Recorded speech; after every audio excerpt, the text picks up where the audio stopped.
When President Gerald Ford officially recognized February as Black History Month in 1976, he called on our country to, and I quote, "seize the opportunity to honor the too often neglected accomplishments of Black Americans in every area of endeavor throughout our history." To recognize Black History Month, this episode of Inside OSU features a discussion with honorees from last fall's Diversity Hall of Fame ceremony. Dr. Earl Mitchell was a faculty member here at Oklahoma State and a real trailblazer. You'll also meet Jordan Knight, who received our Rising Star Award. I was born in New Orleans and grew up in housing projects. I was one of the oldest of 7 children in New Orleans. My father was a postman, but he had 3 jobs. He never let my mother work because he thought she should stay home and he would take care of the family. So all my knowledge and understanding about family comes from my father. You used to provide for your family. But my wife also grew up in the same area. So Bernice and I have been together for 61 years. We've been together since high school. And I went to Xavier University in New Orleans, historically black college. The only It's a Catholic college. Is that the only historical black college? It was the only Catholic historical black college, but also the only college in the world that was coeducational. And that's where I got my degree in chemistry. They had a pharmacy school, which almost all the black pharmacists in the South from the 30s up until about 1950, when Texas Southern received their school, Xavier produced all the black pharmacists in the South came from Xavier. So a very strong chemistry program. So then you went to graduate school. And I went to Michigan State. New Orleans to East Lansing, Michigan was a real change in my life. Not just the weather. Not just the weather. Cultural change also. So you got your master's there? Master's in chemistry, PhD in biochemistry, and came here temporarily for 2 years to do research. That was the whole idea. We didn't even know where Oklahoma was on the map. But 21 years in New Orleans, and I've been here 50 years. So Jordan, tell us about your background. Where'd you grow up? So I was actually born in a small town, Evansville, Indiana. Yeah. And I was there until I was 5, and then my parents moved to Kansas City, Missouri, where they're both from. So I was raised in Kansas City, Missouri from the age of 5 through high school. During that time, my parents got divorced and my dad moved to Oklahoma City. And I would go see him every summer and holidays, and then that's when my interest into Oklahoma State started to come. My inspiration to be an electrical engineer kind of came from my dad, and I knew from high school freshman year that that's kind of where I wanted to go, although ironically that's not exactly what I do for Phillips 66 today. Just talk a little bit, Earl, and I'm sure you were a professor here and not a student. Yes. So your experience is a little different, but as you know, you and I've discussed a number of times over the years. We want to be a more diverse campus, and but I know there's been some rough sledding over the years here. Yeah, I've seen a lot of it, but I also have seen the changes that have occurred. We've gone through several rough periods during my lifetime here.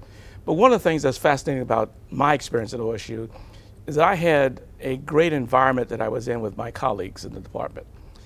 Being an African-American professor, one expects a lot from you in terms of the community. Right. And so not only did I have to publish papers, but I also was required to somewhat socially involved in the community. So I was very much involved in the community, the students, and also with the community of Stillwater.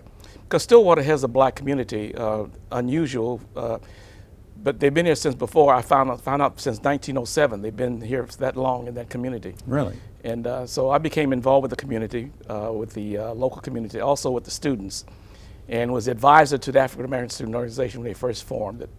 And so I spent a lot of time with the students, and I figured that my responsibility was to try to help students to understand that whenever things go wrong with you, or you're confronted with problems, that it's not you. You have to pick up your feet and move on in a direction.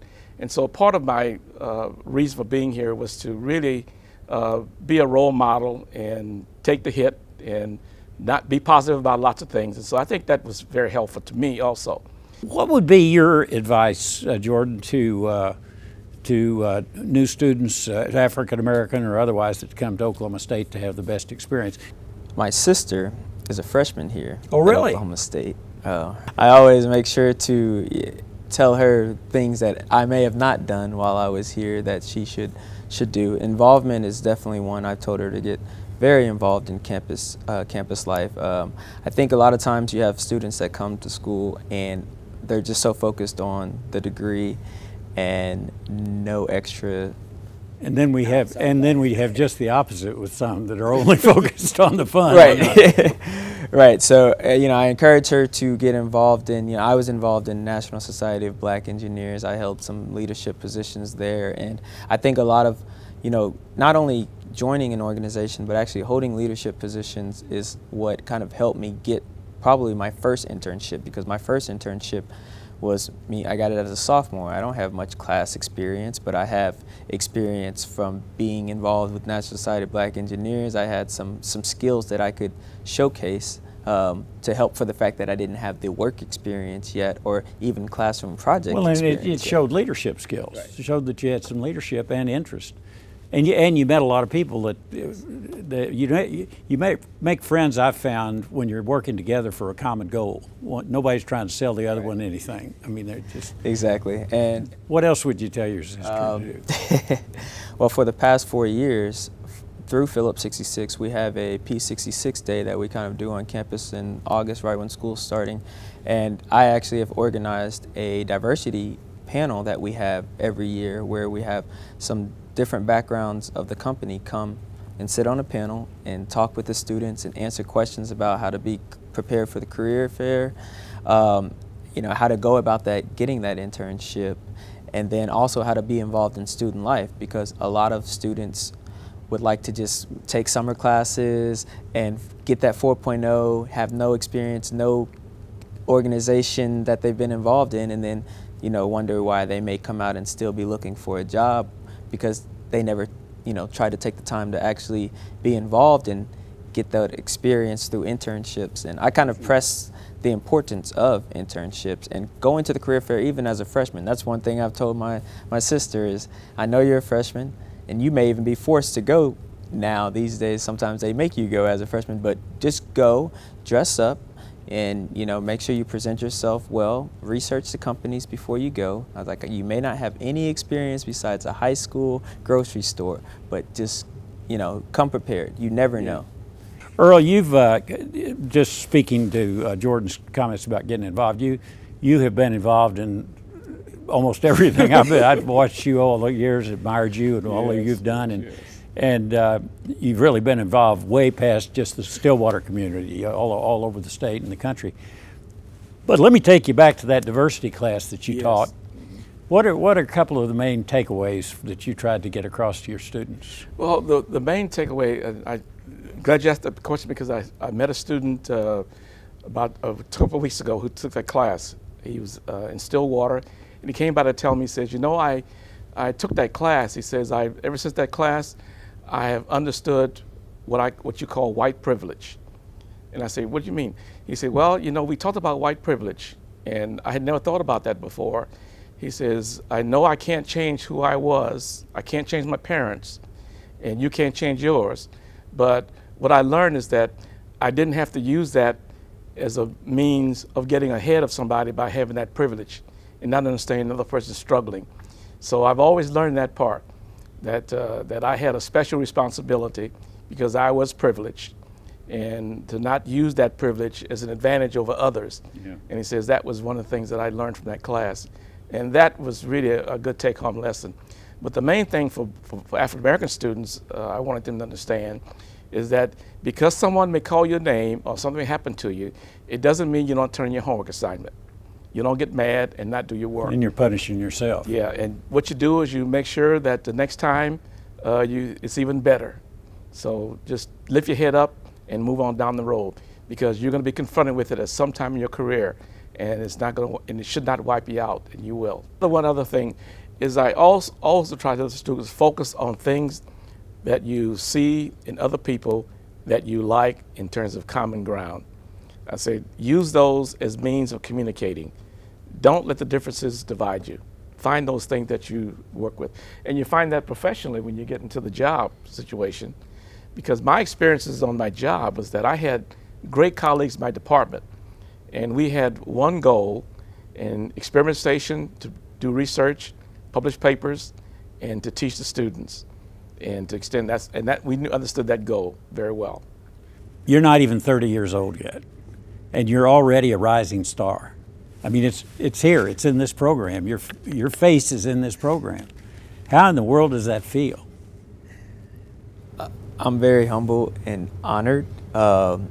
It's an overwhelming feeling, but a good one. I've had so many people reach out to me, not just from OSU, but actually from Phillips 66, and congratulate me, and just to know that I'm receiving this award, kind of, I just have to thank God that I'm doing, I guess, something right to where people are kind of noticing my achievements. Well, Dr. Mitchell, you've been, I mentioned in the opening that you were the first African-American tenured professor we had here at Oklahoma State University, which says a lot about you, and it also says a little bit about the university, I might add.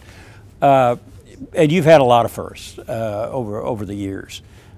For a student starting out here, what would be your advice so they can be a first at something? Well, I think the first thing, you have to have really good self-confidence. Not cocky, but self-confident. And I'm kind of like Muhammad Ali says, I'm the greatest. Well, he could say it because he was. Yeah. But you have to have that kind of attitude, not braggadocious about it, but first, self-confidence. And second, never be afraid to step up to do something. Don't be reluctant, because it will help you to move on a lot further, and you can offer an awful lot, because most of us, we're very humble. Most of us, we don't think we're as good as we are. But you have a responsibility to be the best you can be, and never apologize for trying to do good. That's the main thing. We are proud of all the members of the OSU Diversity Hall of Fame. You can watch the induction ceremony from each year right here on O State TV. I'm Burns Hargis. We'll see you next time on Inside OSU.